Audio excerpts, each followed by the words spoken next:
Evening, everyone. Welcome to Questions with Nyime live. It's really exciting to be live right now and to basically kind of be bridging like music, my new single Questions, with having conversations.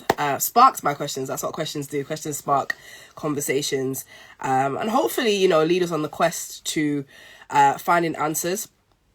So I'm going to wait for a few minutes for people to come in to the room, but I'm excited to have this conversation. Yeah, let's do this. For those people who are going to be watching this live, on the replay, I wonder, have you listened to my single? Have you listened to my single? I wonder what kind of feedback you have from the single. I've heard positive things so far. I've heard people tell me that they love the vibe of it. Someone said it was kind of a flowetry vibe,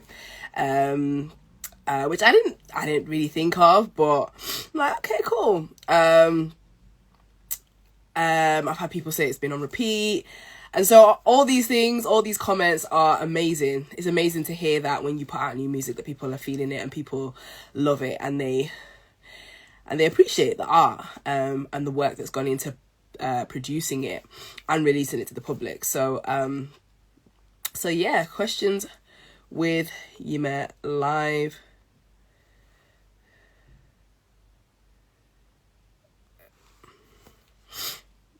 So I'm on live now, just waiting for a few people to come on board.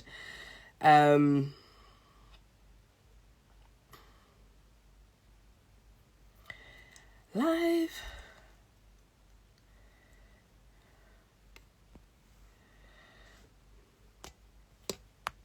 Okay.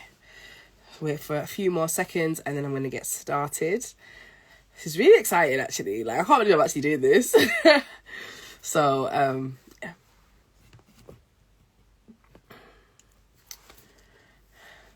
Guys, you know what's so interesting about, like, going live is obviously the other things that you have to kind of figure out, like, obviously how you're going to place the phone, tripod, where it needs to be, lighting where it needs to be.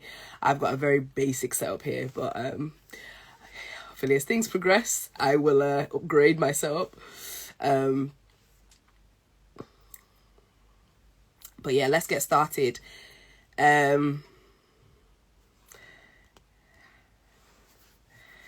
So, Questions with Nyime. So, the whole idea of this, again, like I said, was to kind of bridge conversation and music together. Questions, for me, is something that I've been an inquisitive person from like day dot. I'm always asking questions. I'm always kind of trying to figure things out, trying to investigate things. And it's not even like something I do consciously. I feel like it's something that I do very, very naturally. And so I think that, just over the years, I've always been attracted to like talk shows, panel shows, interviews, where, questions being like the main tool of sparking conversation, sparking debate, enabling someone to tap into who they are, to share their story, all that kind of stuff. I feel like it's just a beautiful tool. Over the years, I've been challenged to ask myself why I believe what I believe. Like, why do I have this conviction? Where did it come from? Is it something that I uncovered myself, or is it something that somebody said to me that I just believe and embrace? So I feel like this season of my life has been very very productive, at times chaotic, because when you're dismantling beliefs that you may have held for a long time, it can feel like everything's up in the air. But I feel like it's been a very useful period, and I feel way more established in my viewpoints. I feel that my perspectives, even though I know that there's more to learn and there's more areas of knowledge to acquire, I feel very established in what I think and what I believe, because I feel like I've gotten there myself, if that makes sense. I have done a level of due diligence. So yeah, anyway, that's a bit of background to Questions, even the song, to me as a person, to Questions with Nyime live. And I thought it would be nice to start Questions with Nyime focusing on the theme of relationships. And so that's what we're going to be doing for this week, maybe next week as well, but we'll see. So the first question the question I asked yesterday was, it's gone out of my head. Do you believe in the one? Do you believe in the one? And it's interesting because I feel like this conversation is very, very kind of like, I feel like people have very different views on it. Even people that have similar belief systems or primary belief systems appear to have different beliefs. And I think, you know, a large part of what we believe is kind of predicated on our experience as well. So I know for me, I did used to believe in the one. And I still do, actually. So my story is, when I was about 16 or 17, I don't know, I had this strong conviction on the inside of me that there was somebody out there for me, that, you know, that God wanted me to marry, basically. And I got to a point when I was at that age where I thought to myself, my heart is too fragile for me to kind of give it to anyone, basically. And particularly somebody that I didn't think I saw a future with, a long-term future with. And so for me, it was almost like an epiphany moment when, you know, I realized, actually, you know what, I want to give my heart to the person that I'm going to eventually marry. And I remember just kind of like praying that out loud, even though I didn't know for sure whether there was somebody out there. I just had this belief, I just had this conviction. And I decided that I wouldn't be exclusive with anybody until I felt like I prayed about it, and I felt like I had that peace in my heart that this is the person for me. I'd heard from the Almighty that this is the person for me. I know that not a lot of people's stories are not like mine. But ultimately, I feel like for me that paid off, because when I was like 22, I believe, that's when my now husband actually asked me out on a date, and I eventually kind of said yes to him a few months later. But just the story behind that is that he had felt that he had heard from the Almighty that I was the person for him, and I'd also heard that he was the person for me. I know that that's not always the case for everybody, and so I know that's why a lot of people may not believe that this is something that happens to everybody. But that was my story, and it's a beautiful one. I'm really grateful that I was able to stand strong on that conviction that there was somebody out there for me. I've had a lot of different views about this, because again, you know, people ask all sorts of questions, and they'll be like, oh well, what if the one that is for you marries somebody else, and that leaves, and what's going to happen then? Or what if someone gets married and then their spouse dies, and they remarry? The person that they remarry, is that person going to be, so who's that person then? That can't be the one, because they were married before. So there's lots of different conversations that people have around this topic, and I think that it's understandable. I've read people talk about how, like, there's millions of people out there in the world that you could be compatible with. And so if there are millions of people that you could be compatible with, how can you just settle on there just being one person? And I think my views at the moment are that I believe there's people on this earth that have a very specific calling and assignment, and it's very weighty, and I just don't think that those people can afford to not marry the person that is designed for them. I don't think they could just marry anybody and live in a way that would be conducive for them to fulfill their purpose or fulfill their assignment.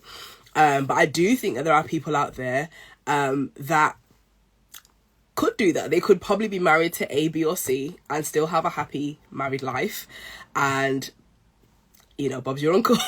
So I feel like my viewpoint has, I won't say it's changed somewhat, because I do believe that I married my one.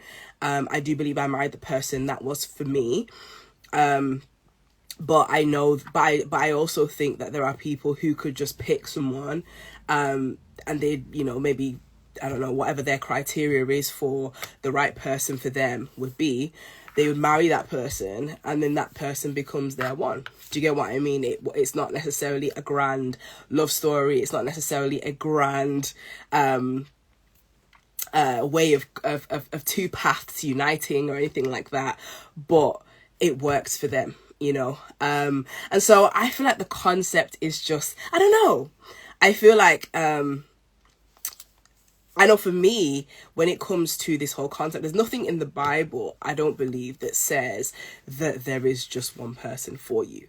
But what the scriptures that I kind of gravitate towards are the ones in Psalm 139, verses 15 and 16, where it talks about how our days were molded and shaped before we were even born. So in my mind, I read that. I remember thinking to myself, okay, well, if my days are already molded and shaped, if my days were already written out, then surely my wedding day is in there. And if my wedding day is in there, the person that I actually marry is in there. So there's that, you know, there's a level of foreknowledge that the Almighty obviously has in terms of who is for me. And that's kind of where I put my stake in the ground, so to speak, that there is somebody who has already been written into my life that's a perfect fit for me, somebody who my heart would be safe with, you know, somebody who I would be able to trust, somebody who I could serve the Almighty together, somebody who would, you know, cultivate me and uplift me and pour into me, do you know what I mean, and encourage me, and I would do the same to them as well. And so, yeah, I really do believe that I found that person. So I think he's on here now. Hi, babe, if you're on here. But yeah, I completely understand where there are stories of people who don't have that grand story, and that's not for them. I do also believe, though, that people can marry right, but I also believe people can marry wrong as well. I believe, like, for now, particularly, like, you know, I'm in my mid-30s now. I have friends who are in this age bracket who aren't married yet. And I can only imagine the kind of pressure that there is around marriage, because obviously by now they probably would have wanted to be married, wanted to have children and all that kind of stuff. There's a lot of pressure around marriage for them, you know. Maybe not societally now, actually, because I feel like people are getting married later, but culturally, if they're from like an African background, a West African background, or even spiritually, there's that kind of pressure. And so I feel like there's definitely people who have succumbed to that pressure and probably married people that they shouldn't have married people that they saw red flags in the relationship before the marriage, and they still went ahead with it. So, I mean, I would honestly say that, like, the best thing I ever did was to make sure that I had prayed on it and make sure that I had a green light and I had peace in my heart about who it was I was going to marry, because that's like, you don't want to I didn't want to have to do it more than once. And I'm grateful that I'm you know, when like my husband and I are celebrating 9 years this year. And you know, marriage is beautiful, but it's hard work as well. But I can only imagine that would be even harder if you're marrying someone that you weren't supposed to be marrying. So yeah. So it's an interesting one. What do you guys think? Let me know in the comments. Do you believe in the one? Do you think that the one is overrated? Do you think that it's about who you decide to make it work with? Let me know. Let's continue the conversation. But yeah, moving on swiftly to question number 2, which I asked today, is who should pay on the first date? Who should pay on the first date? This one is interesting because I feel like when my husband and we started dating in 2011, so that's like 12 years ago now, and I think this is a topic of conversation then. You know, I often hear guys say, well, you know, women want equality, they want to be independent, so why should the guy have to pay? I hear that a lot. I think women are happy to pay, although it was kind of like the societal norm for the man to pay, because I guess he's going to be the provider, or traditionally he was the provider. And if he's paying for the meal, it's almost like he's showing that he can provide, if that makes sense. And so, you know, things have obviously changed now, because it's not just men that are working. It's both men and women that are working. And I think that it's not necessarily as clear cut that the guy's going to pay. These days, I hear a lot of these meals, these first date meals being split down the middle. There's a lot of 50-50 happening. And yeah, so it's interesting. And I'm intrigued actually, because I'd love to know what the ladies think in terms of like, is it more attractive to you? Is it more endearing to you if a man pays for the if a man was to pay for the meal? For me, like when I went out on a date with my husband, it was probably, it's like 12 years ago tomorrow, I think it wasn't actually on Valentine's Day, it was the next day, but yeah, he paid for the meal. He paid for the meal. And it wasn't a cheap restaurant either, but I know for me, it kind of it made me see how much he valued me, if that makes sense. It made me see how much he valued me, to kind of take me to somewhere like that, but also not expect me to bring out like money. If it was almost going to be a disrespect to him as a man, for him to basically, for me to pay basically. And so yeah, I can't say it didn't make him more endearing to me. I can't say it didn't make me feel like, oh, like this guy can take care of business, like he could take care of me. I can't say that it didn't make me not feel those things. It did make me more attracted to him, to be honest with you. Like, Thames, personally, I can't stand stingy men. Listen, and I get it. I get that times have changed, but I think there's just something about a man who decides that, look, I'm going to take care of this. Like, it's very tantalizing. It's very tantalizing. And I think, do you know what really shocked me though, is the fact that, like, I feel like I've been living in a bubble. So I used to like watch these kind of like shows, talk shows that kind of had the younger people. Yes, you can take care of business. Exactly. You're thinking about your future. And this guy is able to pay for your meal, and it's a great place. It's not like it's a cheap restaurant. It's like, it's, you know, it's fine dining, you know what I'm trying to say. So it gave, you know, it made me think, yes, I made the right decision. But as I was saying, like, I watched some of these talk shows with the younger generation of guys, and I was really shocked to hear that, like, some of the guys these days are expecting sex in the date if they have to pay. And I'm like, when did that happen? When did it happen that paying for a first date was gonna yield or lead to that? Do you get what I mean? I feel like, I'm like, what happened? Like, and even the whole concept of chivalry, for example, like when I was you know, back in the jungle, as they say, it was a long time ago. But I didn't really expect guys to be like chivalrous like that. I didn't really expect guys to open the door, all that kind of stuff. I feel like that was just, it wasn't as common. I didn't see it as often. And so obviously when I got my husband, he was doing those things. He was opening the door for me and all that. He was opening the door for me and all of that. And I was just like, wow, like, there's actually guys like this out there. Do you know what I mean? Don't give up hope, ladies. If you're single, yeah, don't give up hope. There's guys out there who are chivalrous. There's guys out there who can take care of business, and they're gonna pay for the first date and not require sex at the end of it. Like, a first date is a first date. It could go well, it could go terribly, right? It could go both ways. And I feel like if it goes terribly, it's okay. Like, we just accept that it didn't go well. We you know, we go our separate ways. But to expect someone to give up the goodies because you paid for a meal, I think it's just ludicrous to me. Absolutely ludicrous. So I'm now a prostitute for potatoes.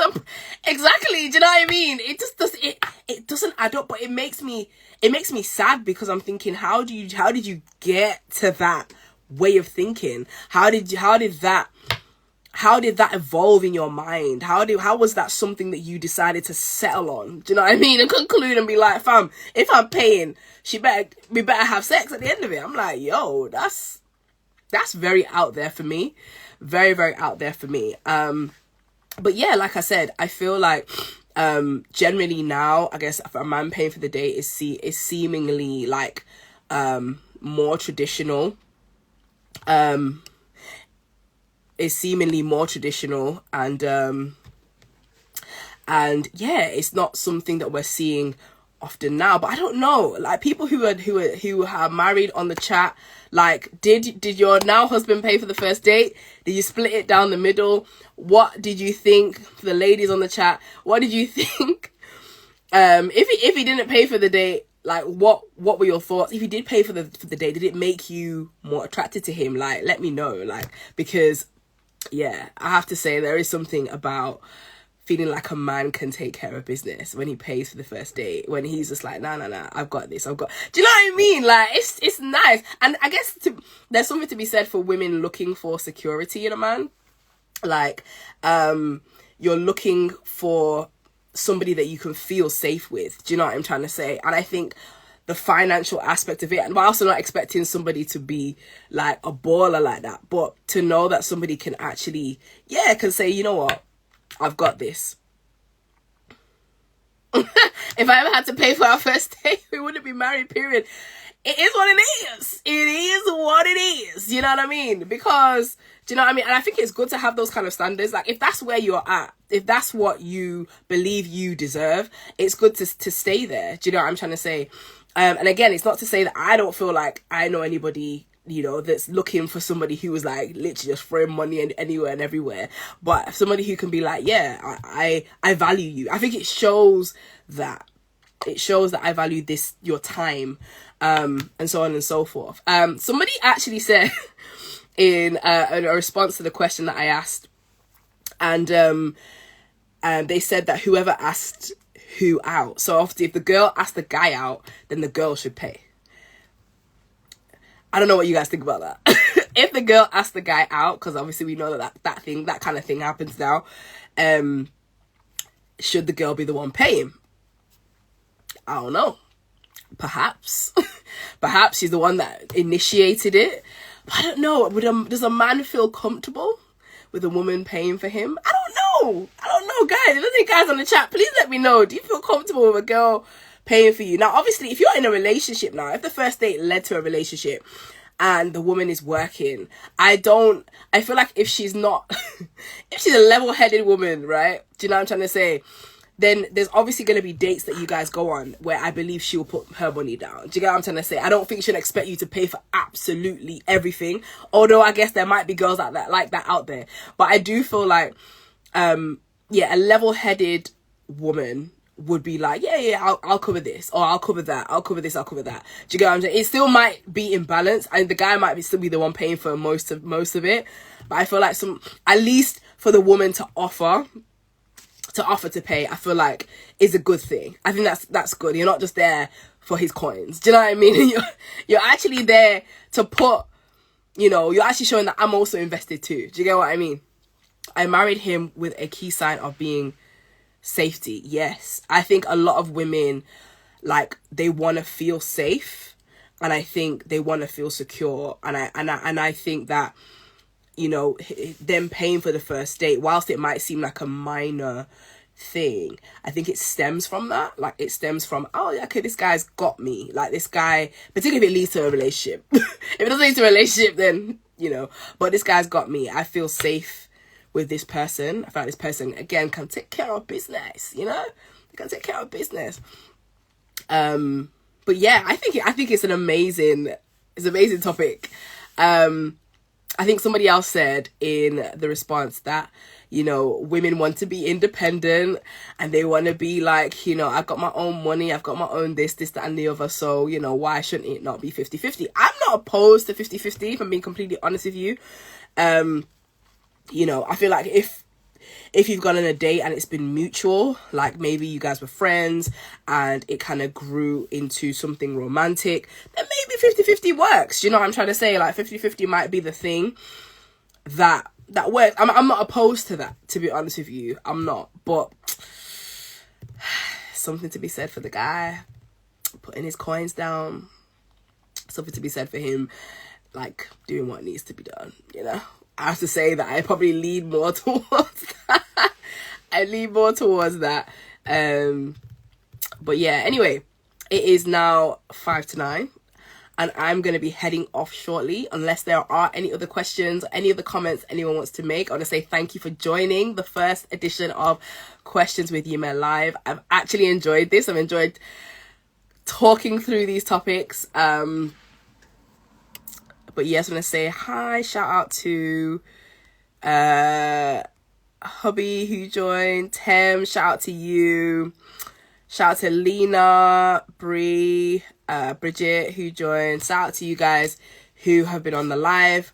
And for those people that watch the replay, please let me know if you agree with the things that have been said, or you can shed another perspective or opinion on it. Like, that's great. Let's carry on in the comments. But guys, there's no more questions or comments. I'm gonna wrap it up here. I'm gonna say thank you for joining the first edition of Questions with Nyime Live. I hope you have enjoyed yourself. I hope you've had a few laughs as well. And I will see you on Friday at the same time, 8:30. We would have had 3 more questions being asked. 3 more questions being asked. So then it's gonna be a very juicy Friday. Let me just say like that. It's gonna be a very juicy Friday because I know what the questions are. So yeah, join me on Friday at 8:30. I look forward to seeing you there. Take care. Bye.